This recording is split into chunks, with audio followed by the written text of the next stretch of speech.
Ya, kita mau berburu saham anomali nih Pak ya, di tengah pelemahan atau ketidakpastian market ya, kita cari saham-saham yang agak lain sendiri nih pergerakannya. Kira-kira Ya. ada kabar apa nih dari kedua saham ini? Mungkin boleh langsung di-share ke my friends sekalian Pak. Oke, jadi kalau ngelihat dari keadaan pasar seperti saat ini, kita cuma punya 2 pilihan, kita hanya ngeliatin portofolio ya ya udah, nggak mau ada action sama sekali, atau mungkin mau coba cari alternatif supaya setidaknya bisa nge-balance, portofolio yang mungkin saat ini tergerus karena saham-saham blue chip-nya pergerakannya nggak bagus. Dan kalau misalnya ditanya apakah ini suatu hal yang normal atau enggak gitu ya, saham-saham abnormal seperti ini atau yang anomali, sebenarnya ini normal banget.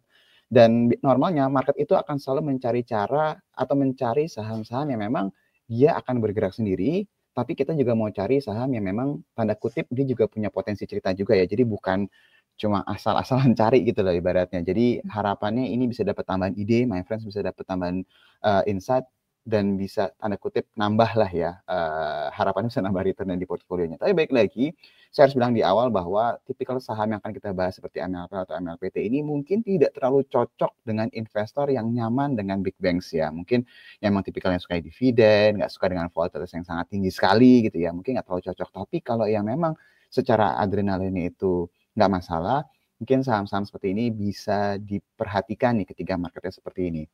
Jadi kemarin sempat ngobrol juga sama Iwan untuk memastikan secara momentumnya itu oke atau tidak. Saya akan bahas yang pertama mungkin dari si MLPT terlebih dahulu. Sebentar. Oke, jadi udah kelihatan ya. Jadi sebenarnya untuk si MLPT ini sebenarnya baru aja dibuka suspensinya. Ini kemarin disuspensi, hari ini sudah dibuka suspensinya.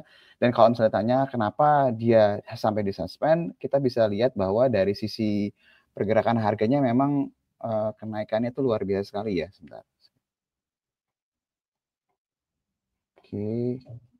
Ya, jadi nanti saya nggak akan ngebahas dari sisi teknikalnya, tapi yang mau saya kasih di sini adalah MLPT salah satu saham yang memang bergeraknya sangat-sangat anomali sekali dan mungkin nggak terlalu familiar juga buat retail, mungkin juga karena harganya juga memang bukan harga yang tanda kutip murah dari sisi nominalnya ya, bukan dari sisi valuasinya.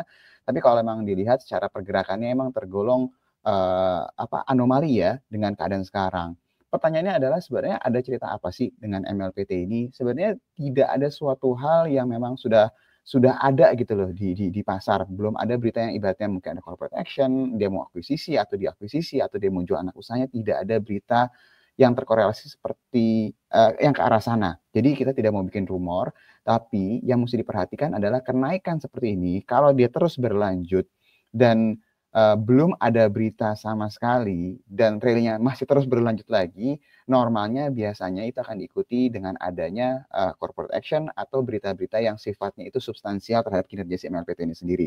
Nah, cuma baik lagi, biasanya kalau saham-saham yang udah naik kencang seperti ini, kita juga pasti kan ada tendensi nggak terlalu berani ya untuk ambil risiko. Karena satu lagi, tadi cerita juga belum terlalu jelas. Tapi kita coba akan beralih ke induknya yang memang secara tanda kutip masih punya korelasi cerita lah, yang memang berhubungan dengan fundamental. Nanti Iwan mungkin bisa mempertegas dengan dari sisi chartnya. Jadi saya akan tinggalkan si MLPT-nya, karena memang mungkin agak beresiko ya kalau beli harga sekarang.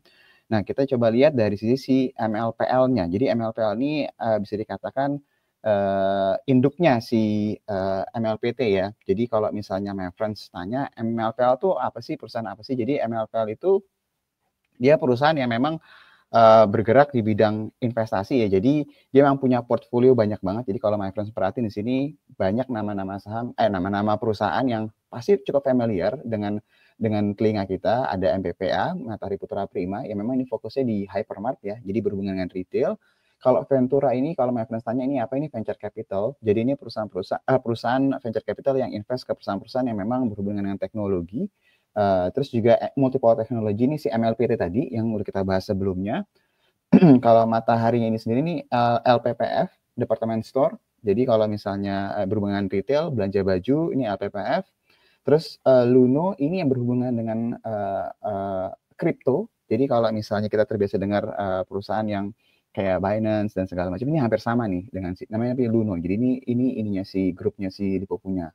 Nobu Bank, kita tahu beberapa waktu yang lalu ada berita mengenai Hanwha yang mau ambil sahamnya si Nobu, tapi masih nunggu dari sisi RUPS LB.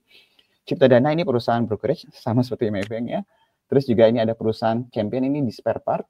Kalau Embase ini berhubungan dengan teknologi ya, lebih ke arah, saya nggak terlalu paham, jadi saya nggak bisa ngomong terlalu banyak. Max Coffee pasti Mas sering dengar ya, ya seperti kayak perusahaan-perusahaan yang menjual kopi, kedai kopi segala macam, kafe ya kalau boleh dibilang.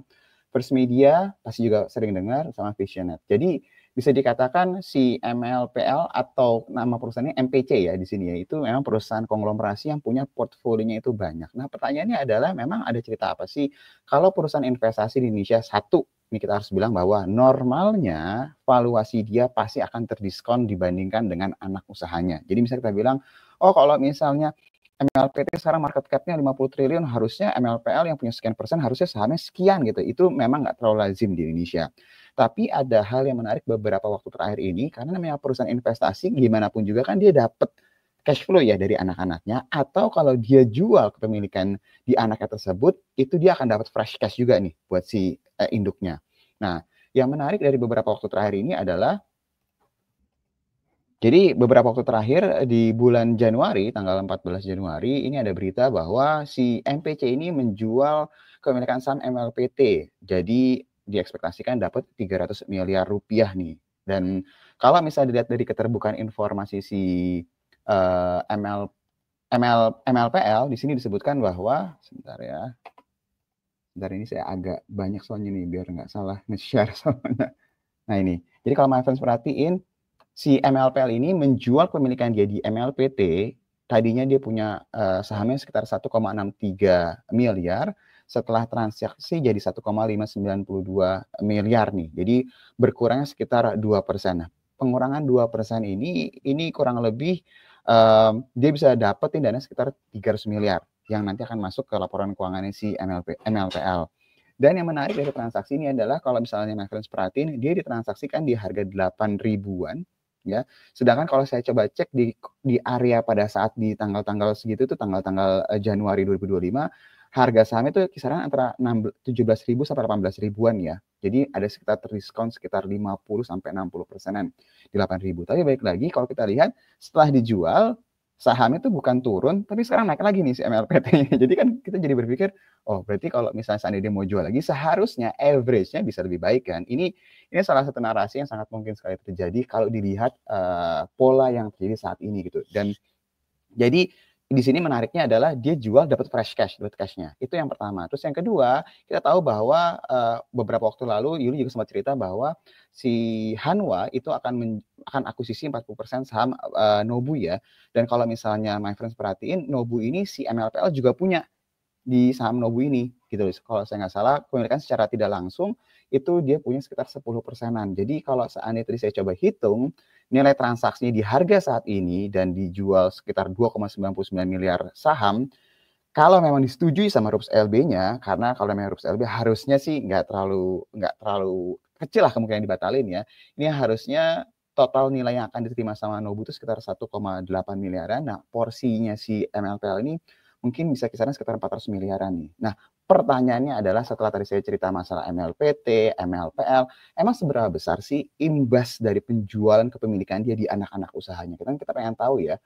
Kalau misalnya kita lihat dari laporan keuangan si MLPL sendiri, ini kalau misalnya kalian perhatiin, per 30 September 2024, penjualan dia tuh 8,3 T, jadi gede banget ya. Tapi kalau penjualan dari anak usaha tadi itu masuknya bukan di sini, tapi dia akan masuknya di pendapatan investasi. Jadi akan masuk di sini nih, posnya. Nah, pertanyaannya adalah kalau Mas kalian perhatiin, kita langsung ngomong gampang cepatnya aja deh. Laba bersih dia berapa sih di September 2024? Itu sekitar 149 miliar nih. Ya, 149 miliar. Jadi kalau misalnya tadi kita dengar, dia bisa jualan MLPT 300 miliar. Terus dia bisa jualan lagi si dari Nobu, let's say bisa 400 miliar. Itu udah naiknya udah sangat-sangat signifikan sekali kan. Tapi baik lagi kalau yang Nobu masih nunggu RUPS LB ya. Jadi kalau misalnya tanya salah satu emiten yang mungkin secara bottom line dia bisa performanya signifikan di tengah keadaan market yang lagi gemuruh seperti ini, mungkin MLPL salah satu yang bisa kita perhatiin sih. Tapi baik lagi, saham ini volatilitasnya sangat tinggi sekali dan pasti akan bikin adrenalin itu naik signifikan. Jadi kalau nggak terbiasa lebih baik tidak usah. Tapi kalau seandainya mau membeli saham seperti ini, tapi adrenalin nggak terlalu kuat, mungkin porsinya nggak terlalu besar. Tapi baik lagi untuk pasar yang seperti saat ini, saham-saham seperti ini mungkin perlu diperhatikan sama my friends ya. Itu mungkin ide dari saya. Semoga bisa memberikan tambahan gambaran buat my friends yang mungkin lagi gusar ya dengan pasar saat ini. Saya kembalikan lagi ke Ili. Oke, terima kasih Pak Fat atas ulasannya nih untuk saham MLPT dan juga MLPL ya. Tadi udah diulas nih, my friend, sampai dibuka laporan keuangannya. Mungkin buat my friends yang butuh ide mau trading ya, ini tadi sekali lagi disclaimer, sahamnya mungkin akan lebih cocok untuk my friends dengan profil risiko yang high risk gitu ya.